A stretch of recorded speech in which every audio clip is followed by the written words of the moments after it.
Nah, kali ini kita akan membahas salah satu jaringan yang terdapat pada hewan, yaitu jaringan epitel.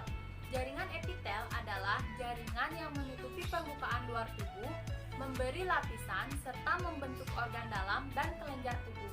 Jaringan epitel ini terdiri dari sel-sel epitel yang saling mengikat dan membentuk suatu lapisan. Nah, adapun fungsi dari jaringan epitel yaitu yang pertama sebagai pelindung, yang kedua melapisi dan menutupi permukaan organ, yang ketiga berperan dalam proses penyerapan, yang keempat berperan dalam menghasilkan sekresi, yang kelima menerima rangsangan, dan yang keenam berperan dalam proses penggerakan atau kontraksi.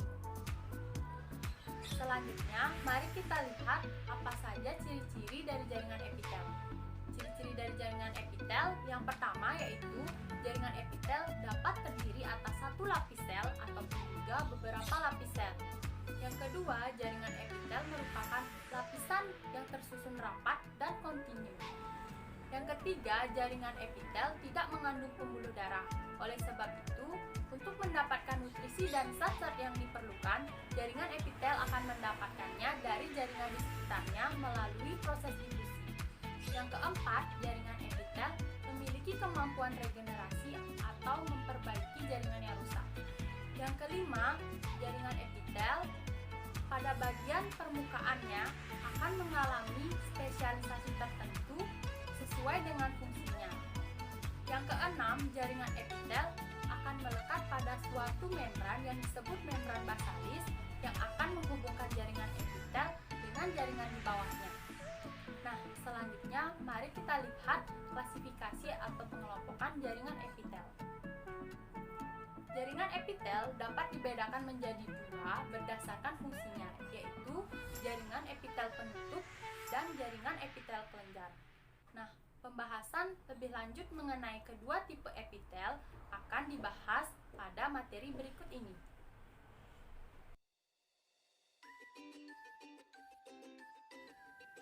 Jaringan epitel penutup adalah jaringan epitel yang sel-selnya tersusun dalam lapisan seperti membran yang menutupi permukaan luar atau melapisi rongga-rongga tubuh.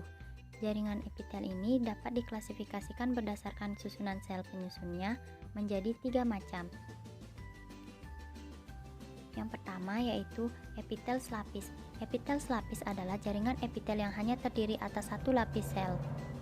Yang kedua, epitel berlapis semu, yaitu jaringan epitel yang sesungguhnya hanya terdiri dari satu lapis sel, namun tampak seperti berlapis-lapis dikarenakan letak inti sel yang tidak sama tinggi dan bentuk selnya yang uniform. Yang ketiga, epitel berlapis, yaitu jaringan epitel yang terdiri dari beberapa sel yang bertumpuk-tumpuk. Berdasarkan bentuknya, jaringan epitel penutup dapat dibedakan menjadi 4 jenis. Yang pertama yaitu jaringan epitel pipih yang memiliki bentuk sel pipih dan memanjang. Yang kedua, jaringan epitel kubus, yaitu jaringan epitel yang memiliki sel berbentuk kotak atau kuboid. Yang ketiga, jaringan epitel silindris atau batang, yaitu jaringan epitel yang memiliki sel berbentuk batang yang tinggi. Yang keempat, jaringan epitel transisional, yaitu jaringan epitel yang terdiri dari beberapa lapisan sel yang tersusun atas komponen berbentuk kubus dan pipih. Nah, berdasarkan bentuk dan susunannya, jaringan epitel dapat dibagi menjadi beberapa jenis.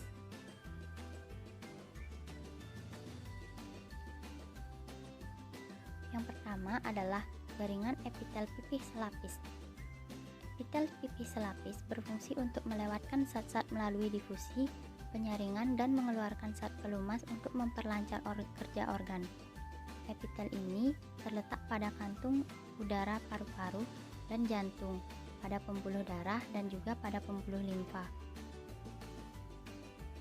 Yang kedua ada epitel kubus selapis, yaitu jaringan epitel yang berfungsi untuk sekresi atau pengeluaran zat dan melakukan proses absorpsi atau penyerapan.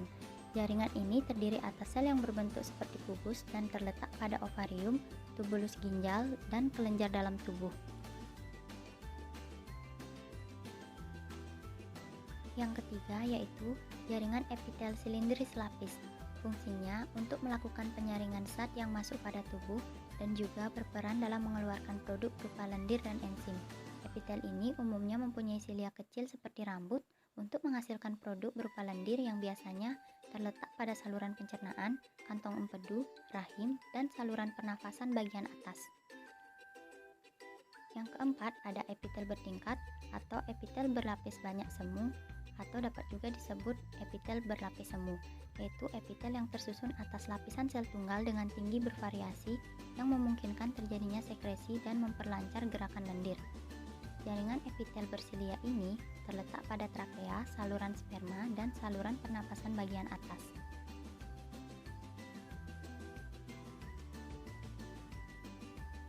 Selanjutnya ada epitel pipi berlapis, yaitu epitel yang berfungsi untuk melindungi jaringan di bawahnya dari gesekan.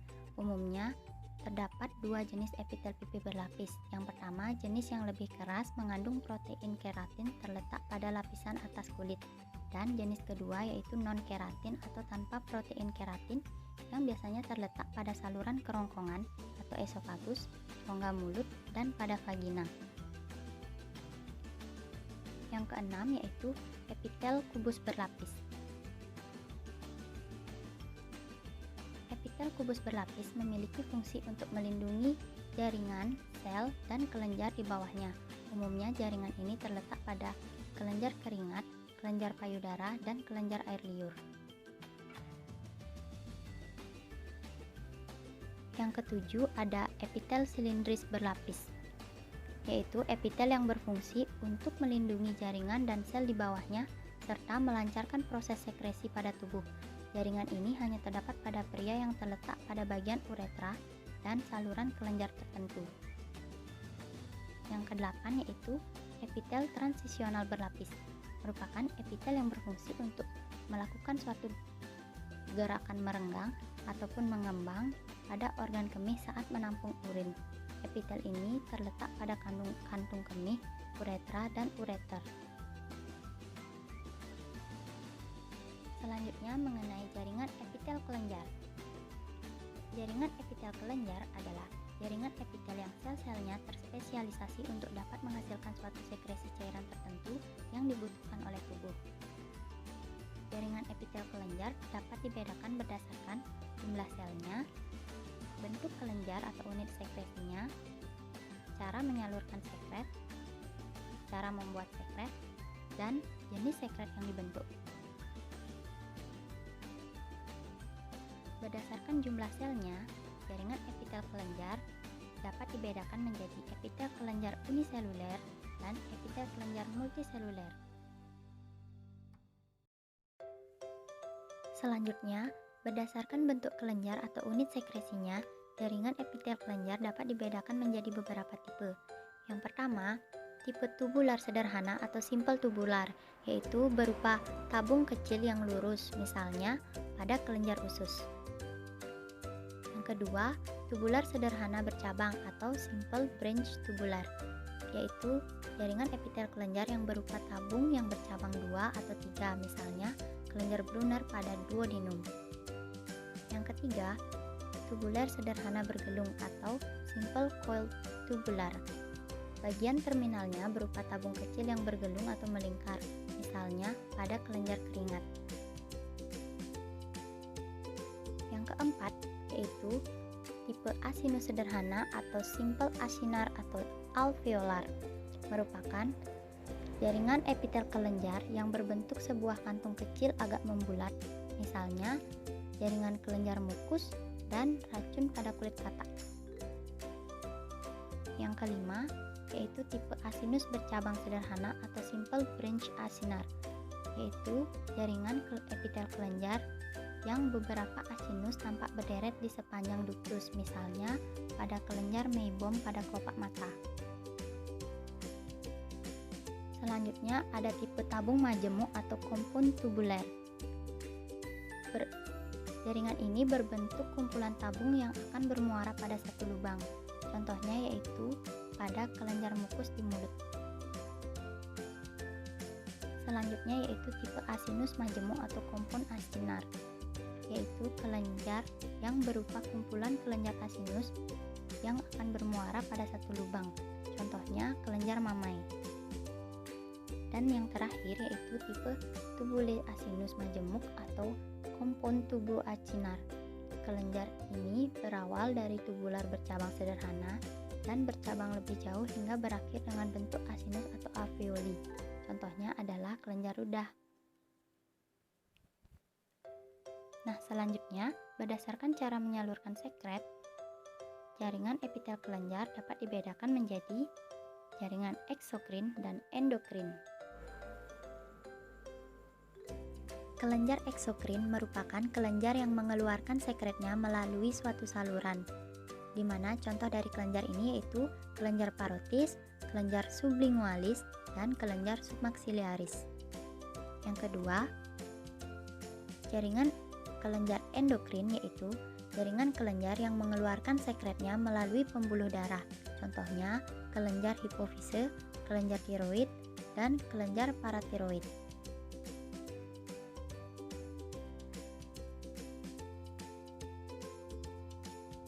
Kelenjar eksokrin maupun kelenjar endokrin sebenarnya sama-sama terbentuk dari hasil proliferasi sel-sel epitel penutup yang masuk ke dalam jaringan penghubung atau jaringan ikat dan membentuk suatu kelenjar.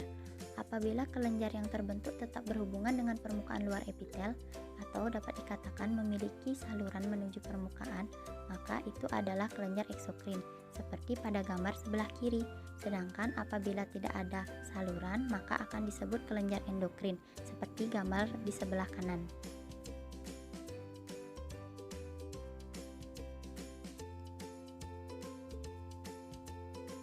Selanjutnya, berdasarkan cara membuat sekret, jaringan epitel kelenjar dapat dibedakan menjadi jaringan merokrin, jaringan apokrin, dan jaringan holokrin.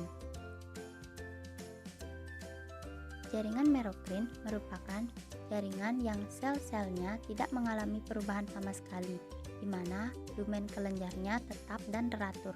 Contohnya adalah kelenjar submaxillaris, sublingualis, dan kelenjar parotis. Kelenjar apokrin merupakan jaringan kelenjar yang sebagian sel akan hancur menjadi sekret. Contohnya adalah kelenjar mamai, kelenjar prostat, dan kelenjar keringat aksila. Yang terakhir, kelenjar holokrin yaitu jaringan kelenjar yang seluruh sel epitel kelenjarnya akan menjadi sekret. Contohnya adalah kelenjar sebasa atau kelenjar lemak yang menghasilkan sebum. Berdasarkan jenis sekret yang dibentuk, jaringan epitel kelenjar dapat dibedakan menjadi 3. Yang pertama ada kelenjar sereus, yang kedua ada kelenjar mukus, dan yang ketiga ada kelenjar campuran. Kelenjar sereus merupakan kelenjar yang sekretnya berupa zat yang jernih dan encer. Bentuk selnya yaitu inti selnya bulat dan selnya tampak gelap. Contohnya adalah kelenjar parotis, kelenjar pankreas, dan kelenjar von Ebner dan lacrimalis.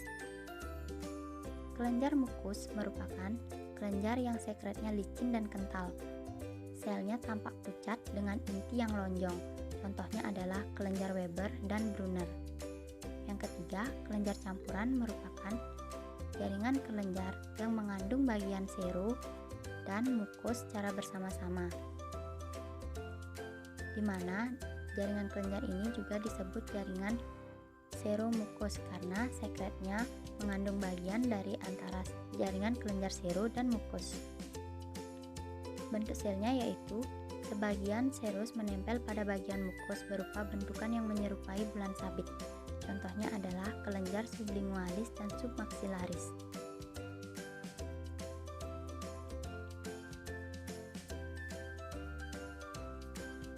Nah, demikianlah pembahasan mengenai jaringan epitel yang merupakan salah satu jaringan penting dalam struktur tubuh hewan. Mohon maaf apabila masih terdapat kesalahan ataupun kekurangan dalam pembahasan tadi. Terima kasih.